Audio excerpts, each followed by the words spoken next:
Drop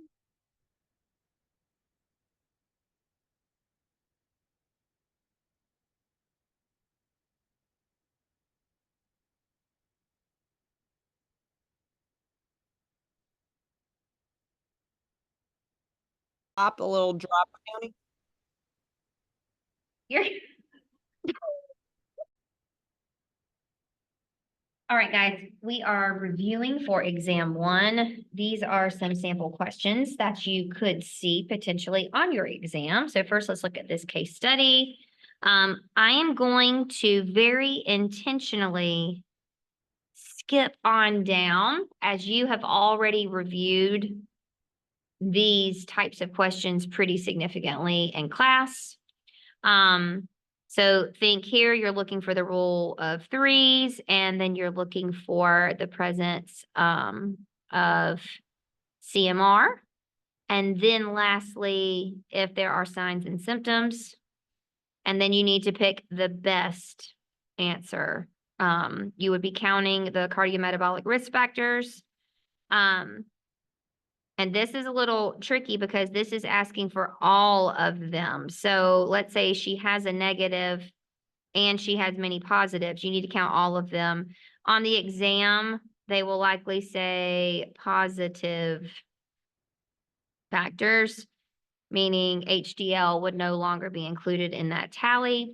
Furthermore, on the actual certification exam, it is important that you know the entire list of positive cardiovascular disease risk factors, because you need to know if there is missing data. For example, if you had no data on her glucose levels, that would be missing, and you would therefore count the missing data as a positive cardiovascular disease risk factor. However, in the real world, I think that is silliness, because I would just ask. A lot of times people's charts may not be fully inclusive. You might have some missing data. So just ask. Ask and never hurt nobody, right? So you would just ask to find that out. Your case studies that we will have on the exam will definitely have all of the risk factors addressed in some way, shape, or form. So that is no longer an issue. All right, cognitive processes. That's getting into those behavioral processes and cognitive processes, behavioral change theory there. So substituting alternative snacks, that's going to be behavioral. Enlisting a training partner, behavioral. Researching hypertension and resistance training, that's learning something, okay? Think learning. So cognitive, we're talking about knowledge, gaining knowledge about the subject matter to improve our understanding and therefore our confidence, and motivation. So scheduling a massage every month, if she reaches her training goal, that is absolutely materialistic, extrinsic motivation. I am not knocking it. This is very helpful for a lot of people, but this is behavioral. It is not cognitive. Then we get to classifying her blood pressure, looking at her blood pressure, and think she's stage 2 hypertensive.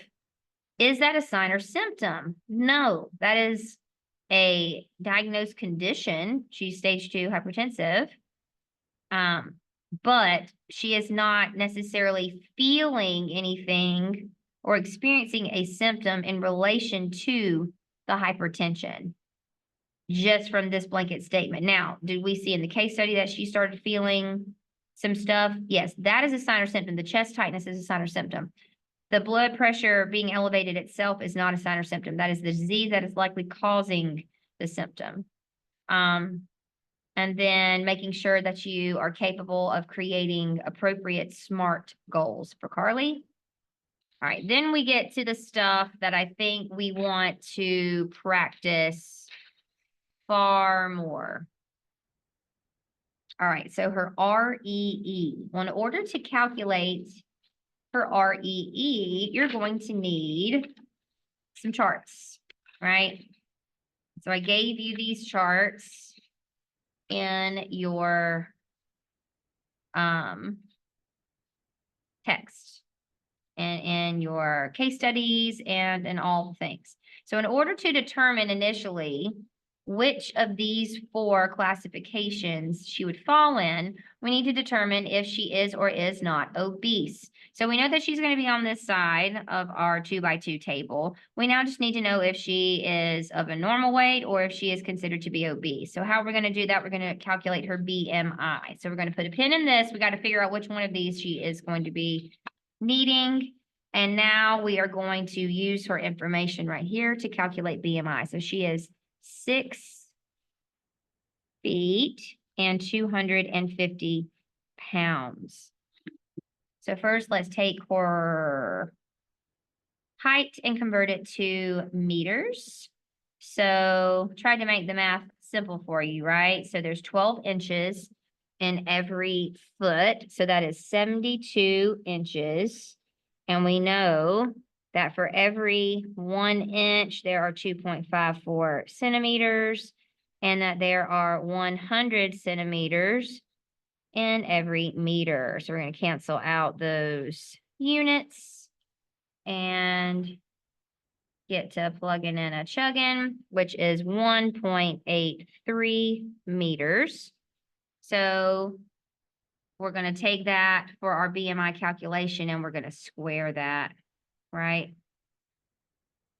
And that's on the bottom. What goes on the top? We've got to convert this to kgs. So 250 divided by 2.2, that is 113.64 kilograms.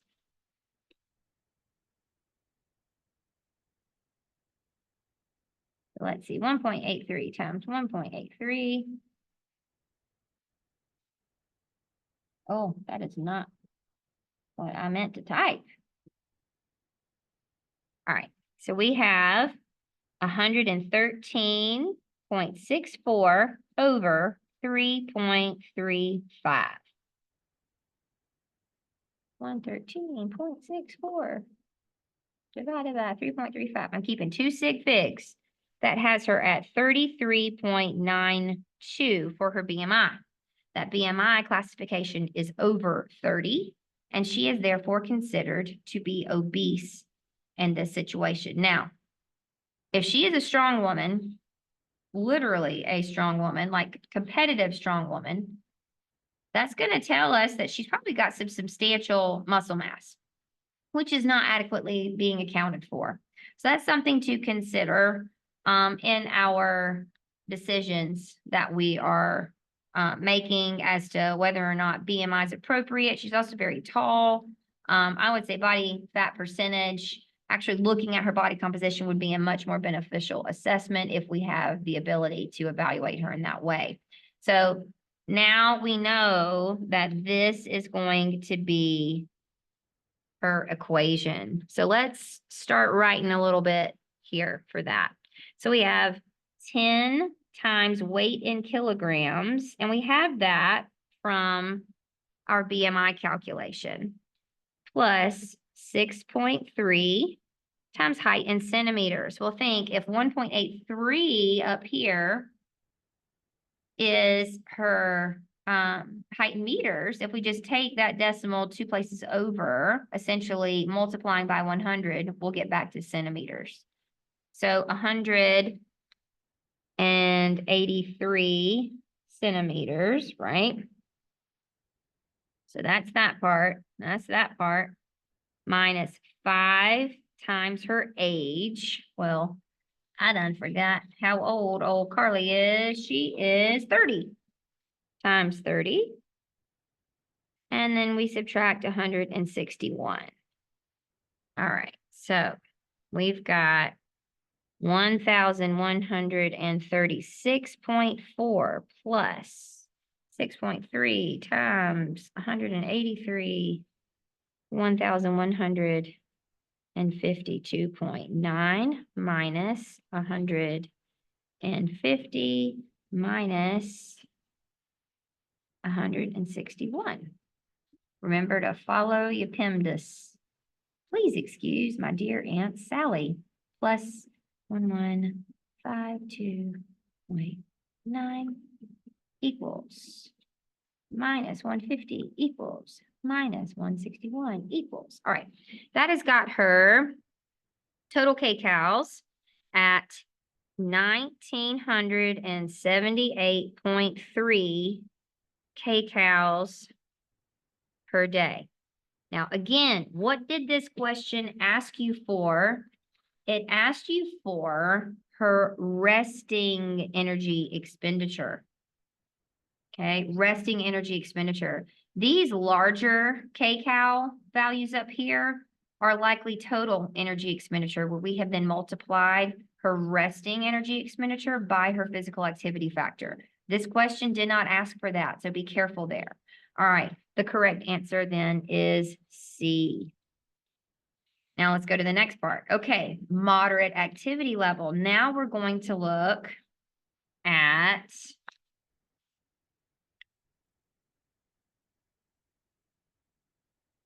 the physical activity factors. Okay, we see that. So if she is moderately active, we're going to use the moderate activity factor of 1.55. So we simply take 1978 and we multiply by 1.55 to give us about 3,066 kcals.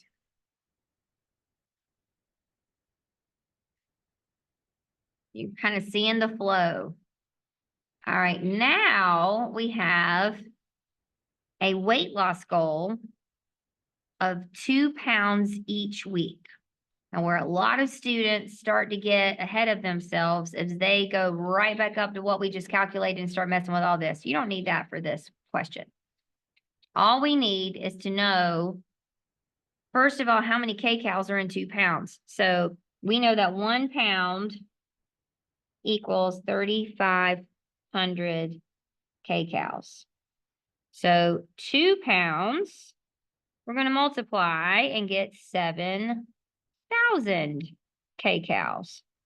Now, if we're trying to lose this every week, and we're going to split that evenly over 7 days, we would simply divide by 7 to give us a deficit of 1,000 kcals. And so if you take a second and think about it, if you're trying to lose 1 pound a week, you would need to be in a deficit of 500 kcals, half a pound, 250, a pound and a half, 750. So you see there are multiples. We're going half a pound, 1.5 pounds, 2 pounds. You're just counting in multiples of like 250, 250, 250. Hopefully that helps you a little bit. Okay. And so then another logical question in that series would be, what would Carly's, oh gosh, y'all, look at what I did. It got me. If it asks for the deficit, that's the deficit. Oh, y'all, I would have totally missed this. Okay, so now what do we do? What do? We have to take what her kcals, her daily allotment, and then we need to subtract the deficit. So I asked for the next step. Oh, be careful. Read. It just got me. So what is the actual correct answer? Ooh, this. Okay, and I'm actually kind of glad that that happened, because that's what some of you will do. And you see my distractors, they fit all of these different scenarios. So make sure that you are actually answering what the question is asking. All right, that's the Carly story. Sorry if I'm making you dizzy for a second, but I'm going to get rid of my Carly paperwork. And we are going to talk about now old Wesley. We did this yesterday in our session, our study session. That was recorded. However, when I got the recording and went to download it or upload it to YouTube rather, the audio was not working. So there was no way for you to hear a single solitary word that I was saying, which ain't gonna do you a bit of good. So I'm redoing it now before I teach my 2 o'clock. I got about an hour left to crank all this out. Hopefully it won't take me that long. So here we have Wesley. He's 45, 185 pounds, 5 feet 9 inches, resting heart rate 75, plays basketball 3 nights a week with friends, about an hour and a half each game. Basketball league started practicing and having games 4 months ago. So I think very strategic time frames. We know the activity. We see it's 3 nights a week, way more than 30 minutes, longer than 3 months, all the things. All right, the Met cost of his activity is approximately 10 METs. Now let's see what we're actually asking here. Okay, the relative VO2 for Wesley's basketball activity. We know that resting VO2 is 3.5 milliliters per kilogram per minute. And we know that 10 METs is 10 times that.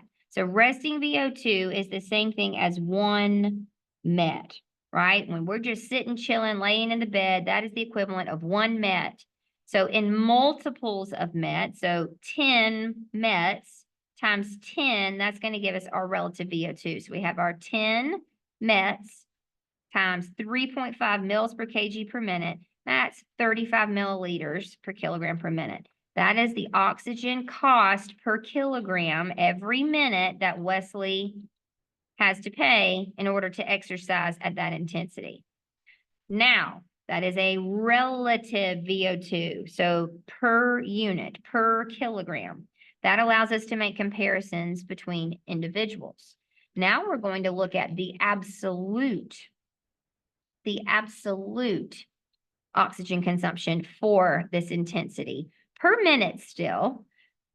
So in the end, I'm going to show you, okay, well, he's playing for an hour and a half, and we're going to calculate the overall oxygen consumption for his entire hour and a half of playing at this intensity. All right. We know that 35 milliliters per kilogram per minute, that's the rate at which he is consuming oxygen, but that's per kilogram. Well, we need to consider for the actual absolute amount, the total amount of oxygen he needs for every single kilogram of his body mass, we have to apply that to his particular body mass. We know he's 185 pounds, divided by 2.2, that gives us 84.1 kilograms. That is his mass. You can see we can now eliminate the kilograms, multiplying that out. That gives us 2,943.5 milliliters. All right. This is not asking you to go anywhere beyond that. I'm just going to take a second to show you what you can then do with that information.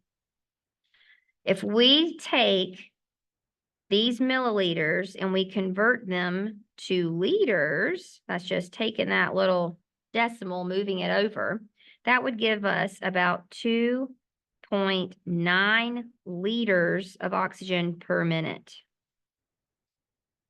We now know that he is exercising by 90 minutes or for 90 minutes, right? An hour and a half. So that's going to give us overall how much oxygen is Wesley consuming during the entire hour and a half. 261 liters of O2. Now, what if I told you for every 5 liters, or sorry, for every liter, you burn 5 kcals. For every liter, you burn 5 kcals. So I want you to think about that. 261 liters. And for every 1 liter, you burn 5 kcals. So now we're going to look at how many calories he burns in 1 hour and a half session of basketball at that intensity. And just FYI, he's getting it. Like, we getting it. That is pretty hefty. He is going to burn 1,305 kcals in 1 session of basketball with the average intensity of 35 milliliters per kilogram per minute. And that is based on his body mass, okay?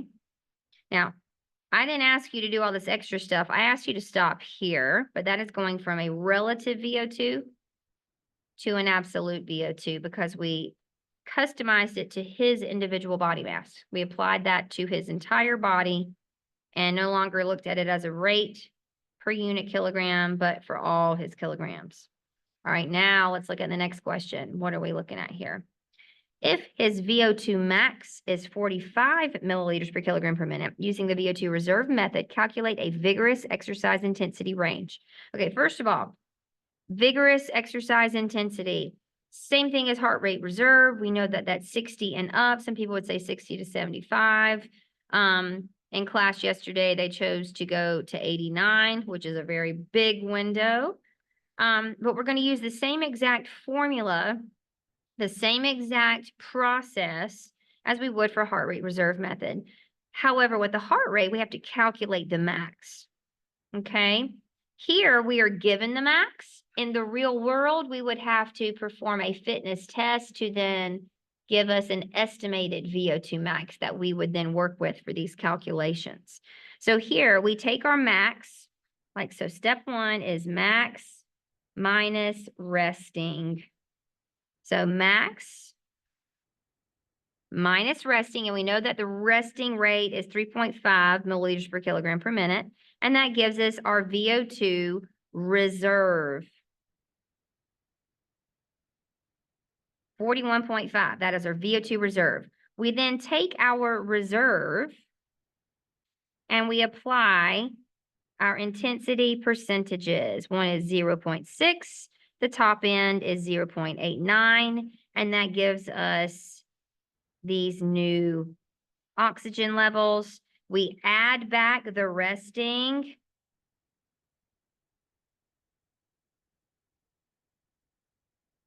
To give us our ultimate VO2 range.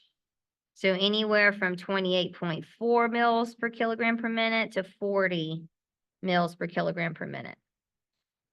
Now we're going to do the same idea again, but we are going to be plugging and chugging for our heart rate reserve for the same intensity. So again, we have 60% to 89%. So remember, step 1, max heart rate. We're not giving it like we were given the 45 up there for our VO2. Here we have to calculate using the Gellish method. And so 207 minus 70% times Wesley's age. That gave us a max heart rate of 175.5. Now we take that max heart rate and we subtract our resting heart rate to give us our heart rate reserve. So the max heart rate minus resting, and that gives us 100.5. That's our heart rate reserve. Now we can apply the percentages. So the bottom end, we have 100.5 times 0.6. The top end, 100.5 times 0.89. That gives us our heart rate reserve with the applied intensity. We add back the resting, and that gives us the ultimate range of 135.3 to 164.4 beats per minute. You are expected to understand all of those things. All right, back page. And you have all of these in folio in your case study practice. All right, using BMI. What is Wesley's goal body weight according to the normal weight classification for body mass index? Okay, I will give you a very specific goal if you were asked to use, oh gosh, sorry. I'm reading and you can't even see. That was on the wrong question. I had pushed it way too far down. All right, so using body mass index. What is his goal body weight? And we're looking at the top end of normal weight classification. In order to even begin this process, you're going to have to know his BMI. So calculating his BMI, we have 84.1 over his height in meters squared. Okay, that gives us 84.1 over 3.06. Okay. Now, looking at this, we can't change this height situation, right? We can't change this height. I'm going to come down here and use this space to rework this so that you can follow that. So we know that 27.5, his BMI, is 84.1 kilograms over 3.06 meters. And that's squared, right? That's meters squared. Now, this height number, we can't change that. We can't do anything about his height. This part is what we are trying to manipulate because our goal here is to find goal body weight. Goal body weight. We know that 24.9 is the top end of normal for BMI. So we are trying to find goal body weight up here, and we have 3.06, and that's meters squared. Because height again doesn't change. So now we're going to multiply by 3.06 to get rid of those, multiply by 3.06, and we're going to see what our new body weight is. So 24.9 times 3.06, and that gives us 76.19. All right. So up here, you can see 76.2 here. That was the original body weight. And in order to get to that normal range, we need to get to 76.2. So we're losing some mass here. And to convert this, multiplying by 2.2, that gives you 167.6. And if you remember, his original body weight, or his current body weight, is 185. Goal is now 167.6. All right. How many pounds does he need to lose to get there? Simple subtraction, 17.4. All right, another point of looking at this series of questions is to look at the differences between BMI and then looking at actual body fat percentage. All right, so we're going to push up here a little bit. Okay.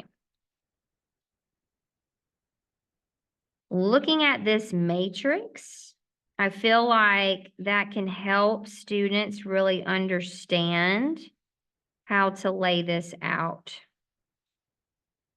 Okay, so we've got the current and we've got our goal. Current, goal. The current body weight is 185 pounds, right? If he has a 25% body fat percentage and 75% of him is considered to be lean mass, we simply multiply 185 times 0.25 and 185 times 0.75. So this is his makeup right now, his body composition makeup. We have our fat mass and we have our lean mass. Now, our goal, as is stated in this question, is to get to 19% body fat. Okay. We're looking at 100% total, and we know that our goal now is going to be 19% body fat. That means that 81% of the mass of his body will be left over as lean mass. We are making a lot of assumptions here that this lean mass is not going to change as we begin to lose fat mass. Now, is that true? No. With every pound that we lose, we are going to lose a little bit of muscle mass. We are going to lose some of that lean mass. So this is not accurate to a T, but it does give us a guesstimate of what we'd be looking at here and how our body composition would be changing. Oh, excuse me, I had a yawn. All right, so our new number statement. 138.75 pounds is 81% of our goal body weight. It's no longer going to represent 75% of the old body weight. We now want this to equal 81% of our new body weight. So that is your expression as a sentence, a number sentence, and then we're going to divide by 0.81, divide by 0.81, and that gives us our new body weight of 171.3 pounds. So then you could see next steps, looking up here, 185 minus 171.3, and that gives us 13.7 pounds to lose. So very clearly, you can see the difference between an example, a real example of BMI, and then needing to lose 17.4 pounds in comparison to body fat percentage. So one of the flaws, again, with BMI is that we are not accounting for muscle mass. So yes, he might be a little bit heavier set, but the skewing of only height and weight and not looking at what the body is composed of is leading us to believe that he needs to lose, according to his goal, more body fat than he actually needs to, because he has more muscle mass than what we were accounting for originally. But you can see this much more accurately reflected in the body fat percentage equation instead of the BMI equation. All right, next we are looking at total energy expenditure. So remember with Carly, you were first asked for resting energy expenditure. Here we're going straight on to total. And you got to think, what are the three components of TEE? That's the second question here. So let's go ahead and write those. So TEE equals resting energy expenditure, thermal effect of food, and 3, physical activity. Out of all of these, what can we really manipulate? This one. All right, so we're going to plug and chug. And remember, we have his BMI up here. Remember his BMI, 27.5. We know that that is less than 30, which means that when we're choosing which formula to use, we now know that as a male who is not obese, we would use this equation. So let's look at what that ended up being. So 66.47, 13.75 times his weight in kilograms, and not that new goal weight, we're talking about the current body weight in kilograms, plus 5 times 175 centimeters. And remember where we got that from our BMI? You went all the way to meters. We just need to multiply that out by 100 to get back to centimeters. And then minus 6.8 times his age, which he is 45 years old. Once we simplify that at the next level, you can see we have 66.47 multiplied out, 1,156.4 multiplied out, 875 minus 6.8 times 45, and that gave us a resting energy expenditure of 1791.87. Again, one of your distractors is going to be this. What's missing though? We didn't ask for REE, we asked for TEE. The other piece of information that we have here is that he is moderately active. So again, we're going to use that physical activity factor of 1.55 because he is moderately active. I'm not going to always ask you to look at moderately active. There might be another intensity level or another physical activity level. But for today, for this one, we're using 1.55. So you just take that REE, you're going to multiply it by the physical activity factor to give you an overall kcal need on the daily of 2,777.4 kcals per day. And that is just to break even in theory. All right. Now for funsies, in order to achieve Wesley's ideal body weight or goal body weight, prescribe a weekly amount of safe weight to gain or lose. That is a typo. Lose. Using your weekly target, how long will it take Wesley to reach this goal? First, we got to make our goal. Anywhere from 2 pounds and down is reasonable. Healthy, safe, sure. Is dropping 2 pounds a week easy? No, it is not. So in class yesterday, they selected to lose 0.5 or half of a pound each week. So if a pound is 3,500 kcals and they want to lose half of that in a week, we're looking at 1,750 kcals per week.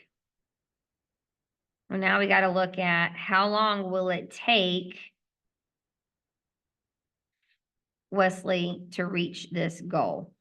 This is extra stuff. This is applying, okay, what should his kcal target be for consumption every day if we know that he's going to need a 250 kcal deficit.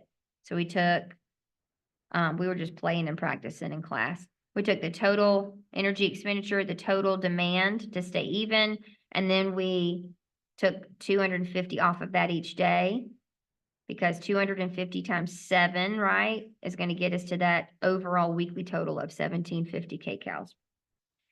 All right, but let's answer this actual question. So if he needs to lose, and this also depends on which of these you're going to work with. So let's work with 13.7. If we know he needs to lose 13.7 pounds, and he wants to lose this at half a pound a week, how long is that going to take? And I honestly don't know where we worked that out, so we will work it out on this clean sheet of paper right here. You like looking at a blank screen? All right. So if the goal is to lose 13.7 pounds per week, how many weeks is that going to take?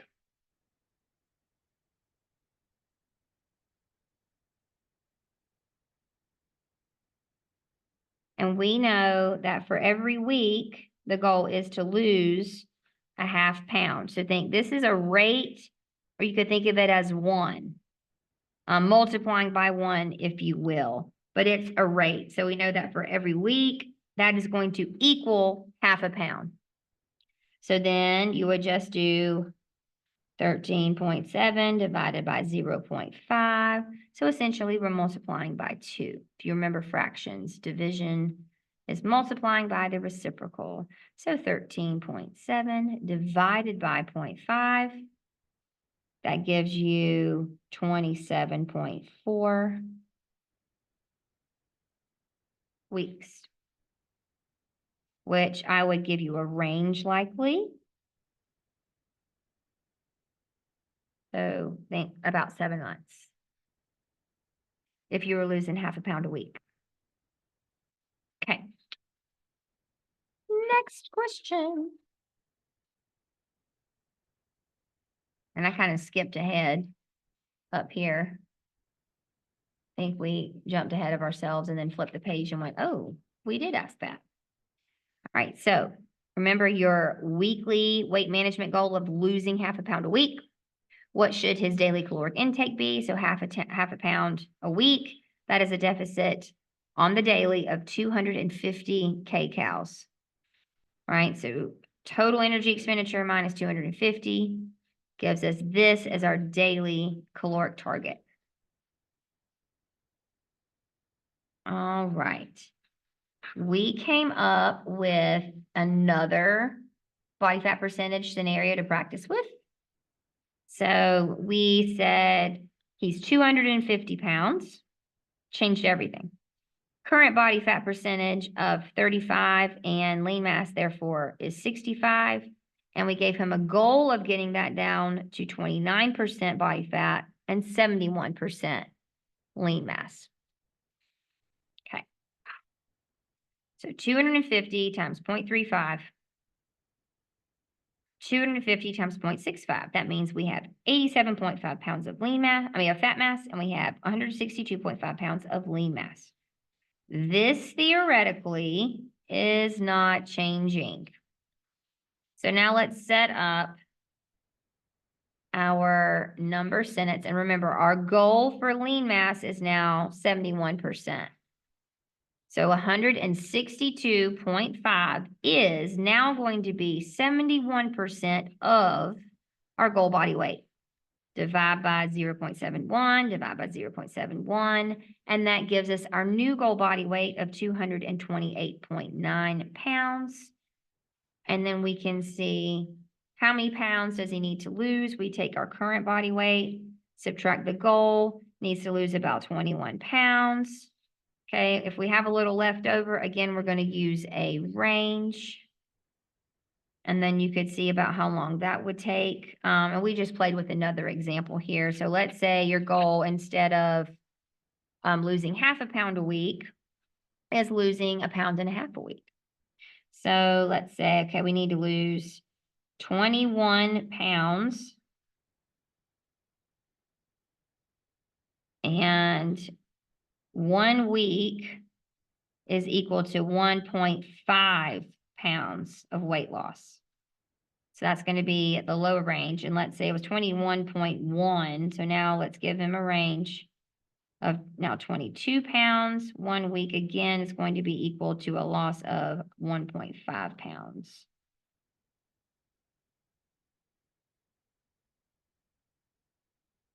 So 21 divided by 1.5. We lose 14 pounds there. 22 divided by 1.5. And that gives us 14.7.